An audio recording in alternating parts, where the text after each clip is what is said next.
Mahānāma Nikaya. Middle-length discourses. Translated by Bhikkhu Sujato. Sutta.central.net.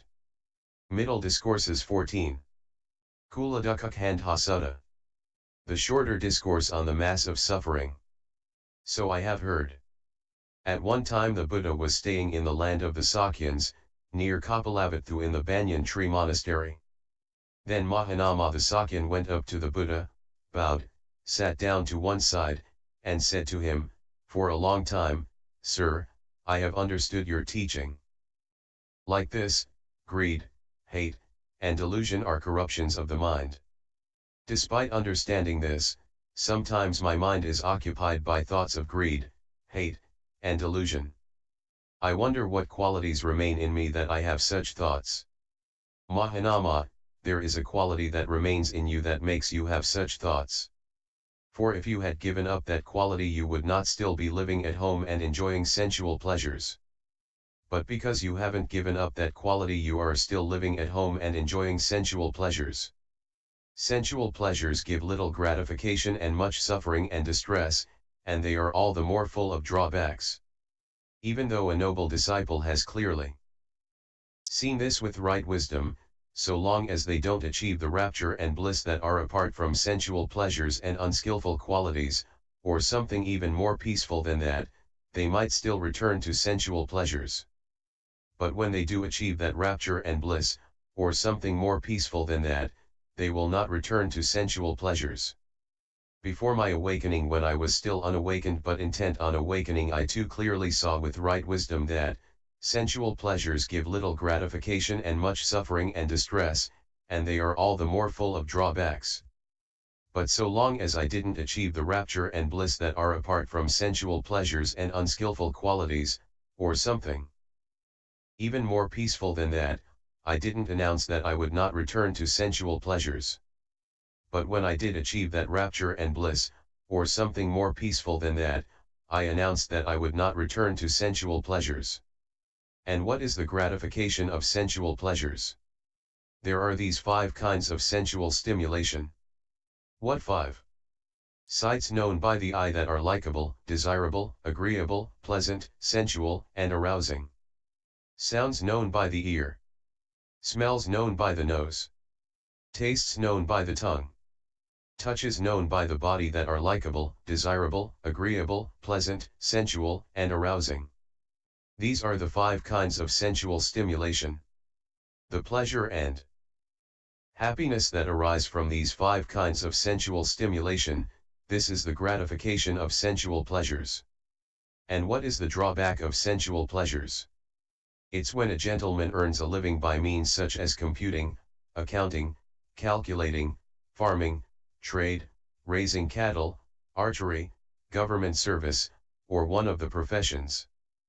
But they must face cold and heat, being hurt by the touch of flies, mosquitoes, wind, sun, and reptiles, and risking death from hunger and thirst. This is a drawback of sensual pleasures apparent in this very life, a mass of suffering caused by sensual pleasures. That gentleman might try hard, strive, and make an effort, but fail to earn any money. If this happens, they sorrow and pine and lament, beating their breast and falling into confusion, saying, "Oh, my hard work is wasted. My efforts are fruitless." This too is a drawback of sensual pleasures apparent in this very life, a mass of suffering caused by sensual pleasures. That gentleman might try hard, strive, and make an effort, and succeed in earning money. But they experience pain and sadness when they try to protect it, thinking, "How can I prevent my wealth from being taken by rulers or bandits, consumed by fire, swept away by flood, or taken by unloved heirs?"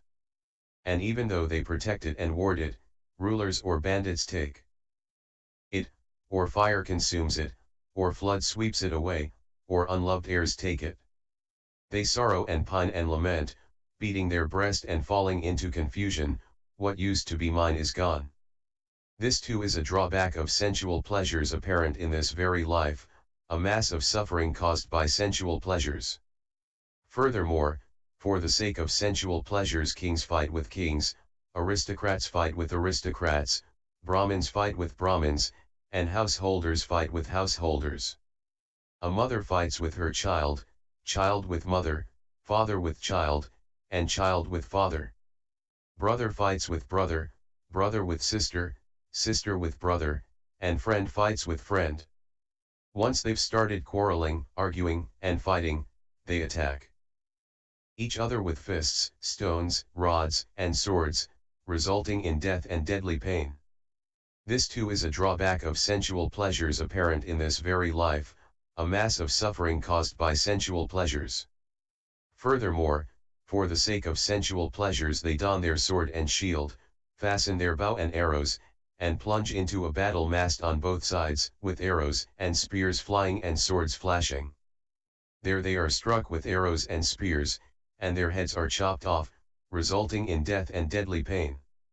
This too is a drawback of sensual pleasures apparent in this very life, a mass of suffering caused by sensual pleasures. Furthermore, for the sake of sensual pleasures they don their sword and shield, fasten their bow and arrows, and charge wetly plastered bastions, with arrows and spears flying and swords flashing. There they are struck with arrows and spears, splashed with dung, crushed with spiked blocks, and their heads are chopped off, resulting in death and deadly pain.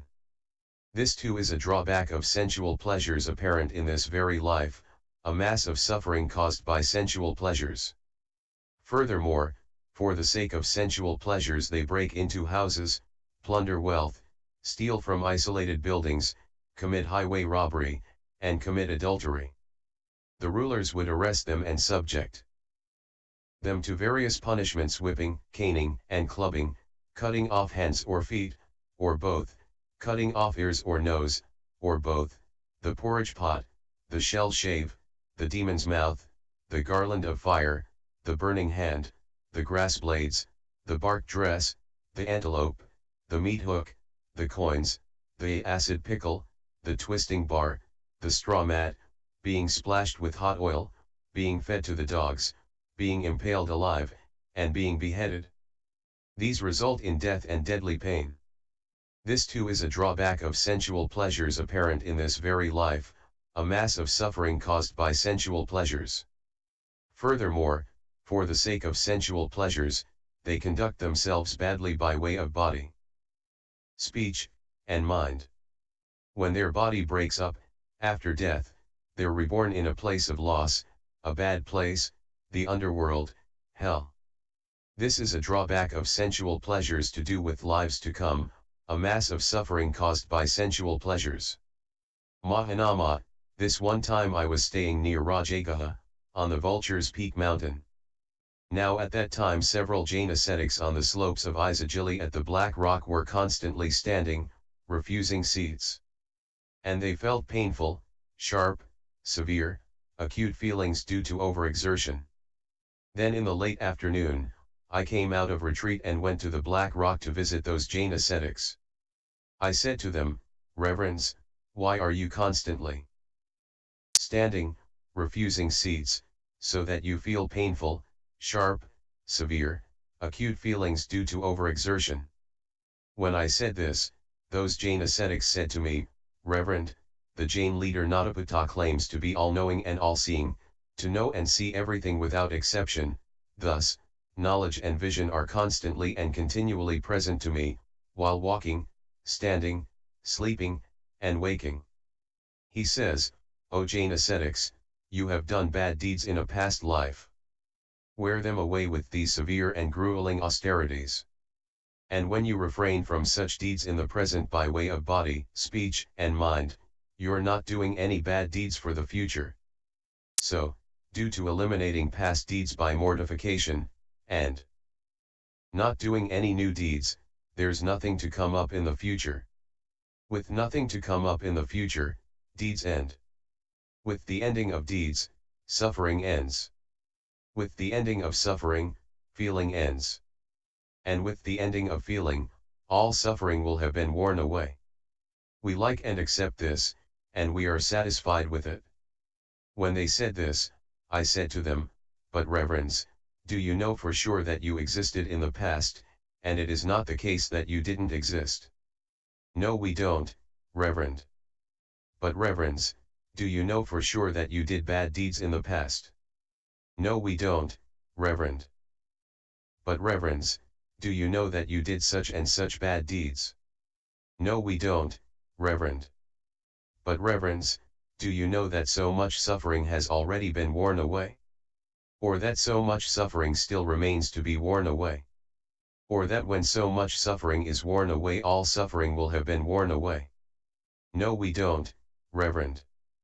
But reverends, do you know about giving up unskillful qualities in the present life and embracing skillful qualities? No, we don't, Reverend. So it seems that you don't know any of these things. That being so, when those in the world who are violent and bloody-handed and make their living by cruelty are reborn among humans, they go forth as Jain ascetics. Reverend Gautama, pleasure is not gained through pleasure, pleasure is gained through pain. For if pleasure were to be gained through pleasure, King Seniya Bimbisara of Magadha would gain pleasure, since he lives in greater pleasure than Venerable Gautama. Clearly the venerables have spoken rashly, without reflection. Rather, I'm the one who should be asked. About who lives in greater pleasure, King Bimbisara or Venerable Gautama? Clearly we spoke rashly and without reflection. But forget about that. Now we ask Venerable Gautama, who lives in greater pleasure, King Bimbisara or Venerable Gautama? Well then, reverends, I'll ask you about this in return, and you can answer as you like. What do you think, reverends? Is King Bimbisara capable of experiencing perfect happiness for 7 days and nights without moving his body or speaking? No, he is not, Reverend. What do you think, reverends? Is King Bimbisara capable of experiencing perfect happiness for 6 days, 5 days, 4 days, 3 days, 2 days, 1 day? No, he is not, Reverend. But I am capable of experiencing perfect happiness for 1 day and night without moving my body or speaking. I am capable of experiencing perfect happiness for 2 days, 3 days, 4 days, 5 days, 6 days, 7 days.